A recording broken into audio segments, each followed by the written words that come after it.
The year is 1920. There is a gentleman by the name of Edward Thorndike, and he coins the term the halo effect.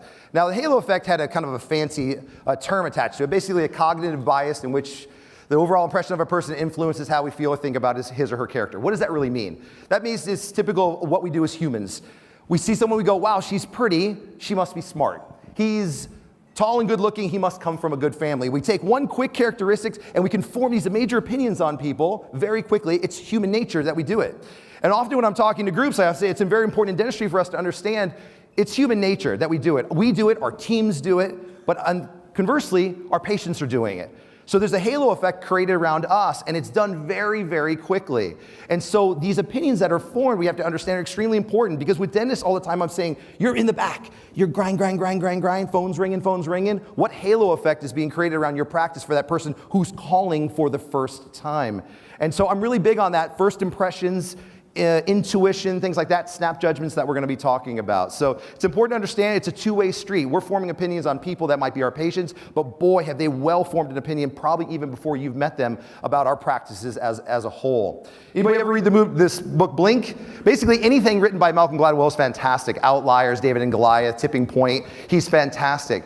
And often within these books, Malcolm will often talk about we've confused information with understanding. People will run into me all throughout the year, hey, you're Ramsey, right? Aren't you the guy that does all the body language and decision-making influence stuff? I go, yeah. They're like, yeah, I get that, because when people stand like this, it means they're nervous, right? And I'm like, no. I'm from Florida. If it's below 75, I'm freezing to death. So I might be standing like this strictly because I'm cold. So we don't want to take little things and say, well, I've got information so I totally understand it. So we don't want to mix that up. So that's why I'm going to take these few minutes this morning to kind of just show you the quick things that you can pick up on. What is my goal when I go to talk to the groups? Is basically allow people to say, for the first time ever, when I go back to my practice on Monday, I will now see things in my office, my relationships with my children that I've never seen before. The reason, you got to think of your brain as like a hard drive. Your hard drive has been there since the moment you're born, and from the moment you're born, it's absorbing tons of information and just storing it. Like your computer at home, if I said to you, when you click on that little picture, do you know what your computer actually does to go out and retrieve it from the hard drive? Most of us don't. It's all this information kept everywhere that we actually don't know how, but all we know is it happens in a split second and that picture comes up. That's exactly what's going on in your own brain. All day long, you're going between conscious and unconscious. And then all you're doing is your brain's saying, I can pull information that I've learned. I'm 46, so for 46 years, I've collected information. And this is why it allows me, if I step into a street and I put my foot out and all of a sudden the car honks, I jump back. Because 46 years of information has been stored in my brain to say, you know what, that car honked, you might get hit, you might die, something. But if you take an infant and lay them down, let them start crawling, that car could honk, they just keep crawling. Their brain hasn't collected enough information to say this could be bad. So understanding your unconscious brain is always working, and you cannot shut it off. Actually, that's a good thing. So keep this in mind. As you make decisions throughout your life, there's a lot of things that are going on here. Marketing companies know this, FBI, CIA, however they interrogate people, ask you questions, it's a lot of times to kind of trip you up, to get you going, because your brain just doesn't want to work hard. It hates having to put any effort in. In fact, if you give someone too much information, you create cognitive backlog, and your brain doesn't do well. We've all seen this, right? Give somebody too many treatment options, and they start to shut down. They can't do it. We're seeing amazing dentistry here. There's no doubt. The Seattle Study Club brings the world's best.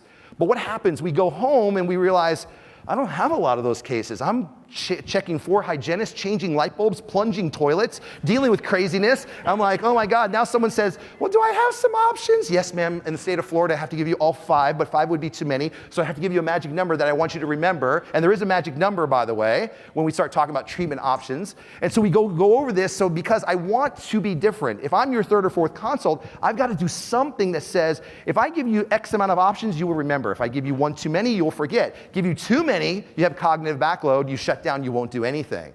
And so I go, if you're delivering the same old tired information, the same boring way, it will fail to get you noticed. I'm big on this when I talk to dentists about their consults. How are they doing? If you're the 3rd or 4th consult in your town, are we all doing it still the same way? You taking out that crappy Vita shade guide you've had in the drawer for 12 years? Well, currently you're like an A4, we can take you to an 040, and people are like, what the hell are you talking about? I don't even know what that means, right? So we can't keep doing it like everybody else. When you get home, you're gonna realize one thing. You're very good at what you do. There's no question about that. You're here, and that's awesome. But a lot of your peers around you who, whether we like it or not, they are a little bit of competition, right, in your town if you have a lot of dentists. They're also very good. We talk to people in business all the time, and people in business, they'll go, yes, you know, do they ever teach you in dental school? You have any business courses? Because doctors and dentists are terrible business people. And I got so tired of hearing that, because I would hear that all the time. People say, terrible business. I go, yeah, then why do none of us go out of business, right? There's a good question for you. I asked a Merrill Lynch guy that. I said, you guys always say that, but none of us go out of business. We may not do as well as some other people, but we don't go out of business yet. Every restaurant we see mom and pop fails. Hardware stores fail, all these things fail, but the average dentist who opens his office succeeds. So we can't be that bad.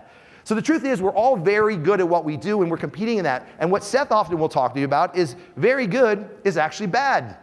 It's not great to be good because everybody's very good. You have to set out to be remarkable in everything that you do. When you go home, the subtle changes you make, the ability to understand people. Remember this, if you don't understand people well, you will always default to what you know about yourself because you will go back to your own belief system. They don't think like me, they don't act like me, so something's wrong with them.